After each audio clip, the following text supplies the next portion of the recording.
E aí, meus amigos, tudo bem com vocês? Meu nome é Rierson Bruno Assunção e esta é a aula de número 12 do nosso curso online totalmente gratuito sobre direitos e garantias fundamentais. Lembrando que esse curso está disponível tanto no YouTube quanto no Instagram. Peço que se inscrevam no meu canal do YouTube, Rierson Bruno Assunção, e ativem o sino para receber as notificações dos novos vídeos que eu sempre posto por aqui. Peço que também me sigam no Instagram, onde eu posto conteúdo de direito constitucional, direito penal e de direito processual penal com uma certa frequência. Além do que, aquele é um canal direto de comunicação comigo, caso haja necessidade de sanar eventuais dúvidas. Ok, gente? Bem, prosseguindo, vamos falar agora sobre o direito fundamental à defesa do consumidor, ok? Vamos lá novamente para o artigo 5º, agora no inciso 32, inciso 32 do artigo 5º. Ele diz: o Estado promoverá, na forma da lei, a defesa do consumidor, ok? Então percebemos que a nossa Constituição de 1988 protege expressamente o consumidor. Temos esse direito fundamental à defesa do consumidor, ok? Essa lei a qual a Constituição se refere foi editada 2 anos depois. Foi justamente o Código de Defesa do Consumidor. Em 1990 nós tivemos a elaboração, a edição do Código de Defesa do Consumidor. Esta lei tão importante para todos nós que somos consumidores. Todos nós somos beneficiados por esta lei e pela proteção da Constituição, ok? Bem, essa proteção que a Constituição Federal de 88 confere ao consumidor foi inspirada na Constituição Portuguesa de 1976, que foi a primeira Constituição a prever, a proteger expressamente o consumidor. A Constituição Espanhola depois fez isso também, mas a pioneira, a inspiração para a Constituição brasileira foi a Constituição Portuguesa de 1976, ok? Bem, prosseguindo, nós vemos que ao longo de toda a Constituição, nós temos vários dispositivos que fortalecem, que reforçam essa defesa do consumidor, ok? Vamos a eles. Nós temos também, além do que está citado lá no inciso que eu citei, citado no inciso que eu citei foi ótimo, pessoal, mas está lá no dispositivo que eu citei, no inciso 32 do artigo 5º. Temos também o artigo 24 da Constituição, por exemplo, que ele diz: compete à União, aos Estados e ao Distrito Federal legislar concorrentemente sobre, inciso 8, responsabilidade por dano ao meio ambiente, ao consumidor, a bens e direitos de valor artístico, estético, histórico, turístico e paisagístico. Então já se percebe aí também uma preocupação com danos ao consumidor. Temos também o artigo 129 da Constituição. São funções institucionais do Ministério Público, inciso 3, promover o inquérito civil e a ação civil pública para a proteção do patrimônio público e social, do meio ambiente e de outros interesses difusos e coletivos. Ok, pessoal? Temos também o artigo 150, parágrafo 5º. A lei determinará medidas para que os consumidores sejam esclarecidos acerca dos impostos que incidam sobre mercadorias e serviços. Mais uma proteção. Artigo 170 também. A ordem econômica fundada na valorização do trabalho humano e na livre iniciativa tem por fim assegurar a todos existência digna, conforme os ditames da justiça social, observados os seguintes princípios. Temos lá no inciso 5, defesa do consumidor. E lá no artigo 48 do Ato das Disposições Constitucionais Transitórias, que para quem não sabe é um dispositivo que fica logo depois da Constituição, que estabelece as regras lá de transição entre o ordenamento anterior, da Constituição anterior e a atual, ok? Diz lá: o Congresso Nacional, dentro de 120 dias da promulgação da Constituição, elaborará o Código de Defesa do Consumidor, ok? Bem, prosseguindo a respeito disso, temos uma decisão do Supremo em relação à defesa do consumidor que é bastante importante. Foi a decisão que reconheceu que o Código de Defesa do Consumidor se aplica às instituições financeiras. Foi na ação direta de inconstitucionalidade 2591. Anotem aí, ADI, Ação Direta de Inconstitucionalidade 2591. Por 9-2, o Supremo Tribunal Federal entendeu que se aplica o Código de Defesa do Consumidor às instituições financeiras. Essa ADI havia sido proposta pela Confederação Nacional das Instituições Financeiras, CONCIF. Essa entidade pedia a inconstitucionalidade do parágrafo 2º do artigo 3º do Código de Defesa do Consumidor. na parte que esse código ele inclui lá no conceito de serviço abrangido pelas relações de consumo, atividades de natureza bancária, financeira, de crédito e securitária. Então, o Supremo, por 9-2, entendeu que há compatibilidade entre o que está disposto lá no Código de Defesa do Consumidor, nesse dispositivo citado, e a Constituição. Então, por 9-2, se entendeu isso. Esse julgado, pessoal, ele foi do ano de... Só ver aqui para vocês, um segundo. Foi do ano de 2006, certo? Em 2006 que se entendeu isso. E já havia uma súmula do Superior Tribunal de Justiça, a súmula 297, que era de 2004, inclusive, anterior, que já previa que o Código de Defesa do Consumidor é aplicável às instituições financeiras, ok? Então, houve uma discussão constitucional sobre a possibilidade de aplicação do Código de Defesa do Consumidor às instituições financeiras ou não, e o Supremo entendeu que é aplicável, ok? Bem, isso era o que tínhamos para trazer sobre direito do consumidor. Vamos lá, prosseguindo agora sobre o direito de petição e obtenção de certidões. Artigo 5º, inciso 34 agora, ok?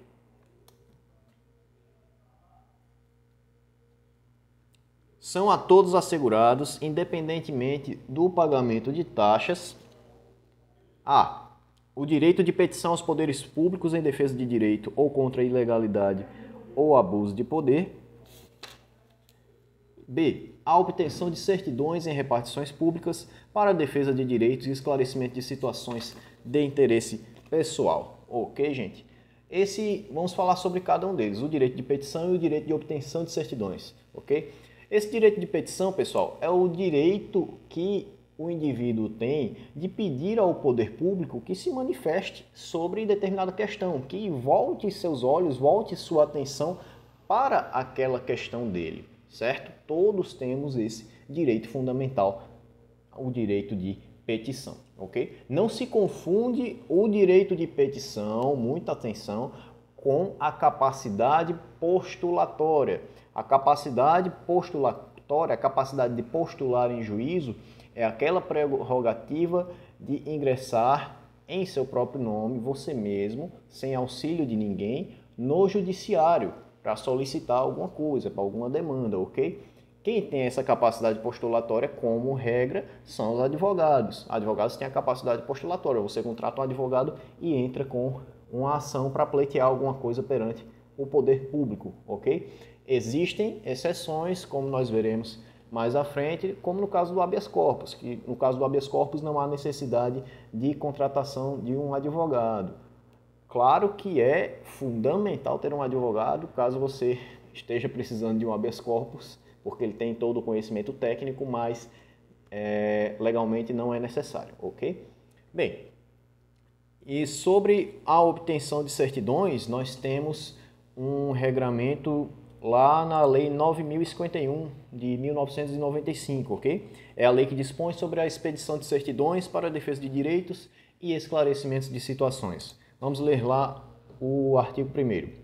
Diz ele: as certidões para a defesa de direitos e esclarecimentos de situações requeridas aos órgãos da administração centralizada ou autárquica, às empresas públicas, às sociedades de economia mista e às fundações públicas da União, dos Estados, do Distrito Federal e dos municípios deverão ser expedidas no prazo improrrogável de 15 dias contado do registro do pedido no órgão expedidor. Então, essas entidades têm 15 dias a partir do registro do pedido por parte do indivíduo, do pedido de certidão, para expedi-las, ok? É um prazo improrrogável. E temos lá no artigo 2º outra questão interessante. Nos requerimentos que objetivam a obtenção das certidões a que se refere esta lei, deverão os interessados fazer constar esclarecimentos relativos aos fins e razões do pedido. Então, não basta, para a obtenção de uma certidão, que se faça uma solicitação genérica. Não basta que alguém faça um pedido sem objetivo, sem razão. Tanto que sem ter esse objetivo, sem ter esse fim, você vai apenas turbar a atividade do poder público. É necessário dizer qual a necessidade daquela certidão, qual o objetivo de se obter aquela certidão e o que se quer certificar, ter como certificado. Ok, pessoal?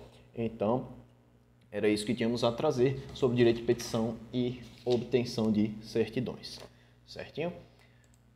Temos aqui agora outro direito fundamental bastante importante, que é a inafastabilidade da jurisdição, também conhecido como princípio do livre acesso ao judiciário. Vamos lá no artigo 5º, inciso 35. Diz o inciso 35, gente. A lei não excluirá da apreciação do Poder Judiciário lesão ou ameaça a direito. O que isso quer dizer? Que uma lei não pode impedir que o indivíduo, que o cidadão, ingresse no Poder Judiciário para pleitear seus direitos, ok? Do mesmo modo que a lei não pode excluir, não pode um contrato, por exemplo, excluir. Se, por exemplo, você firma um contrato, é um contrato qualquer de prestação de serviços de telefonia, internet, água, luz, e nesse contrato existe uma cláusula dizendo que em caso de divergências, o contratante não pode ingressar perante o judiciário, essa cláusula é totalmente nula, com fundamento nesse inciso do artigo 5º da Constituição, que fala sobre a inafastabilidade da jurisdição. Ok, pessoal? Guardem esse inciso, porque ele é muito, muito importante. Certo? Temos também, gente, um outro inciso em seguida, bastante importante, que fala sobre os limites da retroatividade da lei. Vamos a ele? Diz o inciso 36. A lei não prejudicará o direito adquirido, o ato jurídico perfeito e a coisa julgada. Vamos falar sobre cada um deles agora, ok?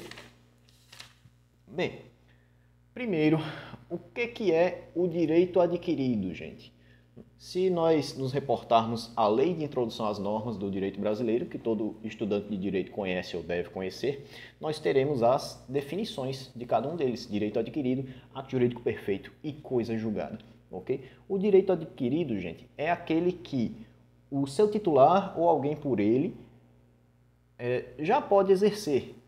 Aquele direito adquirido, você já cumpriu todas as condições necessárias para tê-lo, ok? Então a lei não pode prejudicar esse direito adquirido, dizer que você não tem mais aquele direito se você já cumpriu todos os requisitos necessários para tê-lo, ok?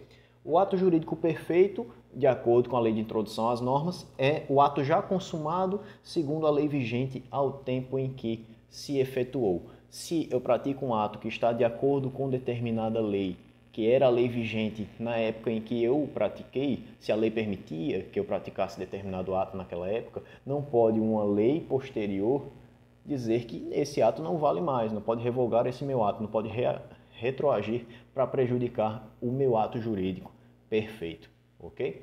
Perfeito de acordo com a lei do tempo em que eu o pratiquei. E temos ainda a proteção à coisa julgada, certinho? A coisa julgada, como todo mundo, eu repito, como todo estudante de direito sabe ou devia saber, é aquela decisão de que não cabe mais recurso. Transitou em julgado, não cabe mais recurso, ok? Entendido? Creio que todo mundo já sabe disso. Pela mesma lógica, não pode uma lei posterior dizer, não, o que se praticou, a sentença que foi dada na data tal, anterior a esta lei, não serve mais, não pode mais subsistir o que vale agora, o que vai ser decidido perante artigos tais, tais e tais. Não pode uma lei posterior prejudicar a coisa julgada. Ok, pessoal? Então, anotem aí o que está no inciso 36. A lei não prejudicará o direito adquirido, o ato jurídico perfeito e a coisa julgada. Ok? Por essa aula é só, na próxima nós continuamos. Tchau, tchau, gente. Muito obrigado mais uma vez.